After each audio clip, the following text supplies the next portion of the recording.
জন্য টয়লেটে আসছিলাম। এদিকে আসার সময় ওই রুমে দেখলাম যে নিচে কুড়াল পড়ে আছে, কুড়ালে বাঁশ দেখা যাচ্ছে। তো আমি ভাবলাম যে বাঁশ এখানে কে রাখছে।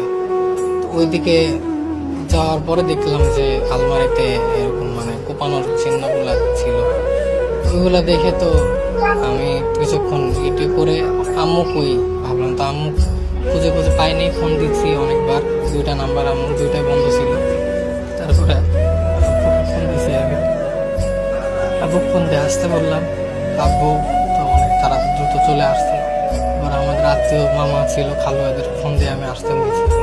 ওনারা এসে এই বাসা ওই বাসা উপরে সব জায়গায় খুঁজে যখন পাইনি, আমার কি যেন মনে হলো আমি ফ্রিজটা উঠেছিলাম। ফ্রিজ উঠানোর পরে দেখতেছি মা নিজের মুখ বাঁধা, হাত পিছনে বেঁধে রাখছিল, মুখও বাতা ছিল, গলায় হালকা ফ্রেশের মতো ছিল। ওই ফ্ল্যাটে একাই ছিল, আমার বাবা একাই ছিল। আমার ছেলে কলেজে চলে গেছে,